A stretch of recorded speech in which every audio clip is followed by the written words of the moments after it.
Hey there, welcome to my channel and a new experiment that I'm going to be giving a shot here. With apologies for anything that's a little wonky at the moment. I don't really do a lot of video content creation these days, and it's been so long since I did anything, and even that was kind of half-assed.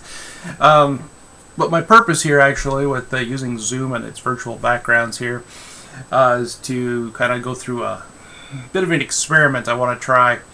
So I've been a tabletop role-playing gamer since 1987 when I was about 11 years when I was 11 years old. A friend of my brother's introduced me, my brother, and another friend of ours to Dungeons and Dragons Basics at the old red box from the mid-80s version of it. We played a few games kind of that summer. It was kind of one of these, hey guys, want to try something different? And I was just hooked. I didn't really play much for the next year at all until the following summer. I'd saved up my allowance. Now I'm 12. I go into, we had Leisure World in the mall. I lived in Pickering, Ontario at the time, in the old Pickering Town Center, which might have still been called Sheridan Mall at the time. I can't remember. I go in there, and I'd been looking at all the games and everything and all the really cool geeky stuff in there for a long time. And I go in there, and I happen to have, like $25 on me. Because I think really that's all it really cost to get the red box basic set, was about 20 bucks back then. Go in there, know I've got allowance on me, look around, see the red box, going, I remember that was so much fun to play. I need to get that. So I bought it there on the spot, and for the next several years through the rest of elementary school and high school and even into college, I dragged all my friends into Dungeons and Dragons and the Palladium Fantasy System and Teenage Mutant Ninja Turtles and Rifts and Marvel Superheroes, and I don't even remember all the games I played. I'd have to go back through something like RPG Geek and just like figure out everything I played back in the day, because it was one system after another. Hell, I even spent a couple years trying to convince everyone that GURPS was the coolest system in the world, and no matter how hard I tried, I thought it was a really cool system, but it didn't work for the way I wanted to kind of tell stories. Over the years, I got better at telling stories and less focused on the crunchy stuff. Even though I can kind of make do with the crunchy stuff. In the last few years, we've been playing a lot of Dungeons and Dragons 5th edition. The game I really love to run, of course, is Call of Cthulhu Delta Green. I never really got into the new Delta Green version. I really kind of love the old version that is exactly Call of Cthulhu, upgraded to kind of an X-Files-ish type of setting. Before anyone catches me on it, X-Files came after Delta Green. I'm quite aware. Delta Green came first. But I did finally settle on this idea of solitaire gaming. I kind of got really sick of D&D 5th edition. I was starting to think I want to kind of get into some storytelling stuff. I came across the solo role-playing subreddit. I've been reading things, I've been checking all kinds of stuff out. I was already aware of the Mythic GME emulator. I've never given it a try. I had the first edition in a PDF from years ago. Wanted to give it a shot. Picked up the second edition just recently.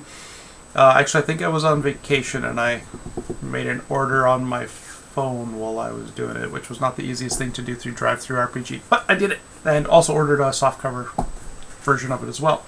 I'm rambling. So I was trying to figure out exactly what type of game I wanted to run solitaire, because I wanted to give it a shot. I really love the storytelling element of game mastering. I'm a terrible player in a lot of ways because I don't enjoy it nearly as much as I enjoy the god complex of game mastering, where I get to kind of drive the story and get the players to get them to help drive the story and come up with new, interesting ways to make things work.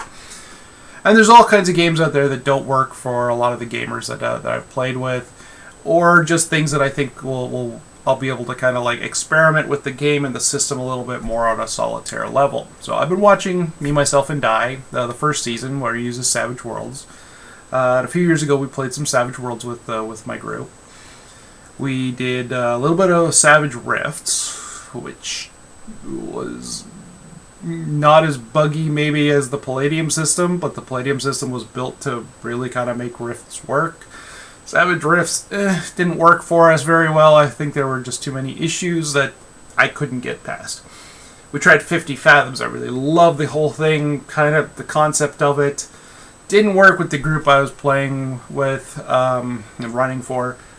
So kind of just decided, me, myself, and I love watching, Simon of Argoston kind of do his thing, but I decided, no, I'm not going to do Savage Worlds.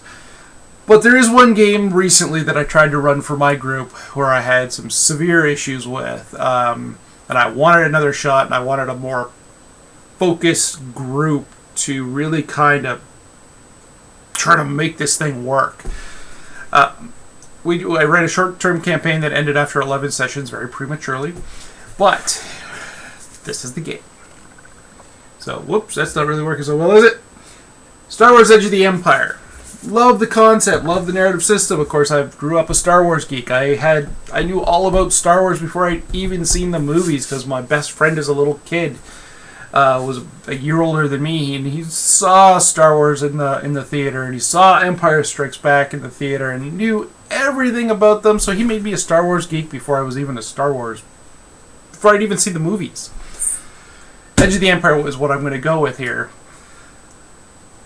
I'm going to attempt to make that work in the narrative system. I got a few little oddities there in terms of how we use the destiny points, because the game master would typically kind of choose to use them. So I'm just trying to figure out exactly what I want to do as to how the game master versus the player kind of makes up their minds as to how the destiny points are going to be spent. I've got plenty of printouts of stuff. Sorry, gotta find a better way to deal with that, don't I? So there's all kinds of printouts I've got for system cheat sheets and that kind of thing. I'm going to make use of with the group that we had. We were playing on Roll20 and using Discord. I'm not going to so much make use of those. I am going to make use of Google, however, and I'm just going to switch over here. And what we have is a character sheet that I just kind of found today, which helps to keep track of a Star Wars Edge of the Empire, or Age of Rebellion, or Force and Destiny character, but we're doing Edge of the Empire. So I'm going to use this to build out my character. See, it's Chris's character. So that's what I'm going to do, and I'm going to kind of go from there. Now, how am I going to make everything work? Well, first, like I said, I picked up the Mythic Game Master Emulator 2nd edition, which is disappearing into the cosmos there. Fitting almost for a Star Wars game. So I'm going to use this. I'm kind of reading through it. I picked up a few tips from Me, Myself, and Die. We'll get back to that. I'm going to use that. I also noticed that he had used the Universal NPC emulator. This looks like it will kind of come in handy as I kind of need to create NPCs, because I want to try to have some narrative structure to it, but I also want to just be able to create a story and have it very sandboxy. So I'm going to wrap this little intro video up here, because what I'm planning on doing from here on out, the next step is to take Edge of the Empire and build myself a character that'll run through a solitaire Star Wars Edge of the Empire experience. I think it's going to be a hell of a lot of fun. I'm hoping it's going to be a hell of a lot of fun. But I really kind of wanted that whole smugglers kind of, Firefly-ish, Han Solo and the Millennium Falcon ripping through hyperspace kind of feel to it. So my main character, I think, is going to be a smuggler. I'll work on that and figure out what he is. But I think I need a secondary character to be able to bounce dialogue off of and ideas and, have a little bit of interaction when I don't have another NPC. So I think Chris the smuggler needs some kind of a sidekick. Wookiee would be very stereotypical, but maybe it'll be a droid, which I suppose is also a little stereotypical for Star Wars content. I'm going to figure it out. So what I'm going to do is I'm going to just kind of leave this little intro here.